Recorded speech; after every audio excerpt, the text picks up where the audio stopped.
Hello and welcome to the YouTube channel of weekview. I'm Alin and in today's video I'm going to explain how you plan a quarter with the help of a weekview timer. So let's go. But before we start, just a word about goals.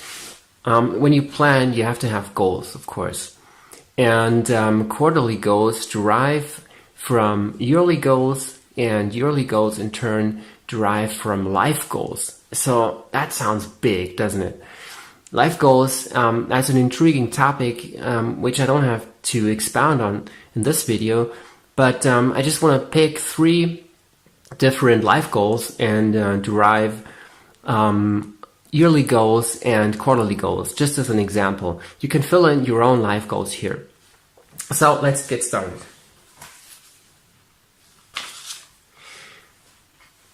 This is the overview page with which you can just lay down your life goals and yearly goals. And as an example, for a personal goal, I just wrote, I want to climb a 6,000 feet mountain at age 80. So that's a health and fitness goal. And the domain of family and friends, I picked this one. I want my kids to say that I was an example for them.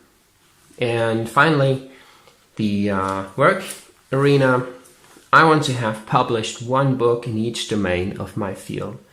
So I'm just not going to comment on these, but go on to the yearly goals.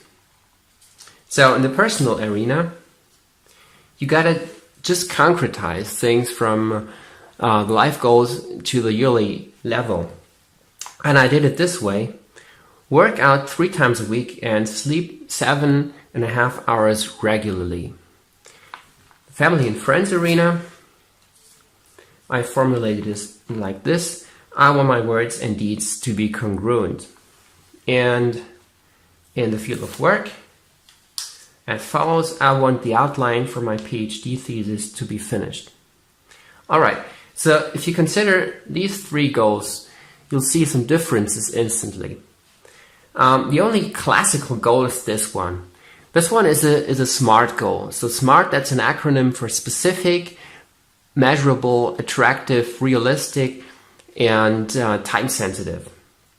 So this one is specific, it's attractive, hopefully, it's measurable, it's realistic, and it has a deadline, right? This one here is specific, but it doesn't have a deadline. All right, so that's something that you do reiteratively. You do it, each week, each month, whatever. So there's no deadline for that.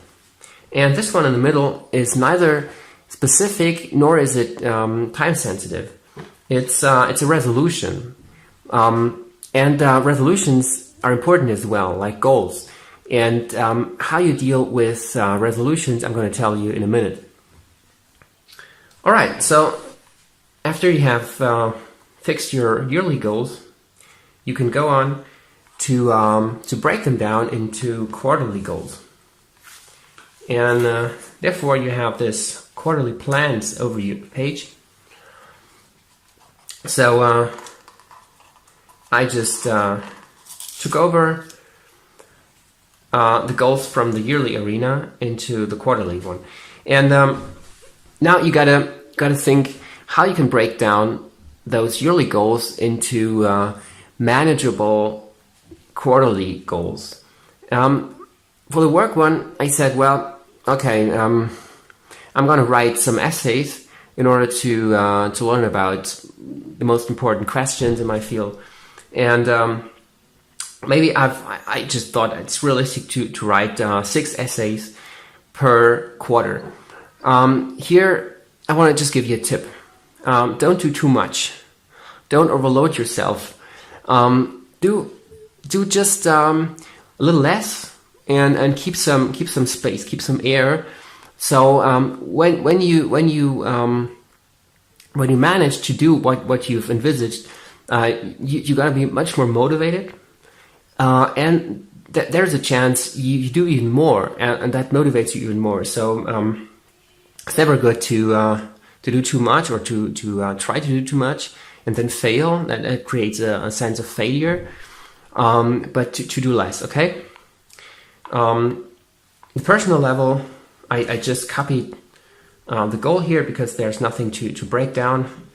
And the family and friends resolution, I just took it over one by one, because that's something you just have to drag from week to week, because it's important to have it on your radar. So there's nothing you can do with a deadline, all right? But you just have to have it in front of your eyes, and that creates a sense of responsibility, and you're much more likely to go through with it. But there's also a possibility to concretize things with resolutions, as you will see in a minute. All right, so now you can begin to break down those quarterly goals into weekly ones, because finally, if we don't manage that, those quarterly goals just remain somewhere in abeyance. They're just too remote to be followed through. Well, let's say 5 essays in this quarter. So you got to now just figure out how much time does one essay take. And let's say it takes 2 weeks, all right? So what you're going to do in writing one essay? First, you got to talk to your professor and find out what topic you write on. Then you got to read some literature, and then you write it. Okay? So basically, you have 1 week of writing and 1 week of reading. So the first week is the week of reading. Excuse me. And also in this first week, you got to talk to your prof.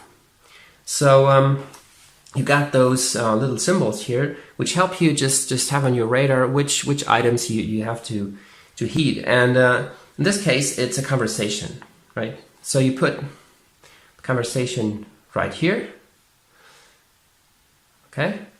And in the second week for this first essay, you just got to finish it by writing it. So there's this deadline symbol here, okay? The same with the next 2 weeks and the next 2 weeks, and so forth until you have 1, 2, 3, 4, fifth one.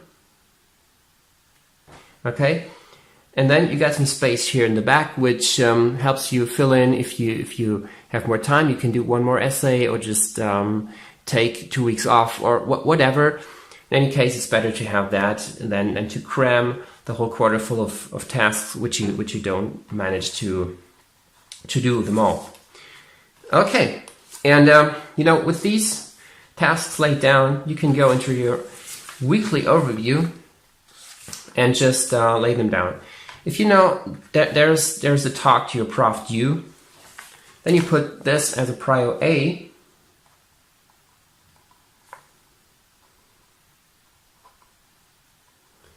Okay, and likewise to read the literature.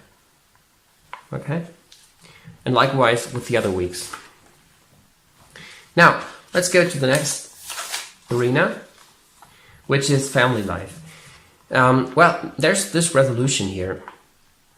In this case, I think there's the possibility to concretize it a little bit by saying, well, I want to be congruent, I want to be an integral person, but I also want to learn if I succeed in doing that, and therefore for that I have to talk to my to the people around me, my family, my spouse, my kids, my friends.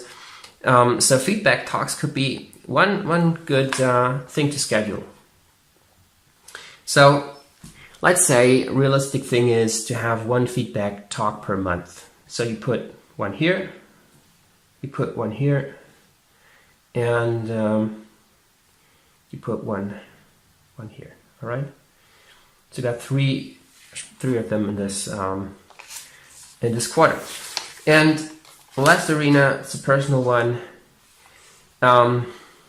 You want to work out 3 times a week. It's always good to have a plan for that. So sometime you got to write a training plan, and of course it's best to do that right at the outset, that is the first week of the quarter. So there's a deadline to do that, okay? And then you can, based on that training plan, you can just schedule your sports activities. Okay, so I hope that helped you concretize things and get your head around how to plan your quarter.